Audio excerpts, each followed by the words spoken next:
bước thẳng vào trong, sống hết thói quen mà không cần nghĩ nữa. Như thể ở đây chỉ có một mình chẳng ai để ý tới. Lần cũng có đơn như vậy, vẫn còn muốn. Có lẽ bây giờ cần thiết nhất là một giấc nghỉ ngơi.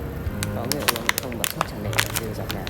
Vì bộ dạng như thứ họ rót không thể là thứ ngọt ngào trong đúng lửa. Một vài âm thanh chúng tôi phải đoán xem cái giày có của bước vào là cô ca sĩ ở quán quen hay không. Đấy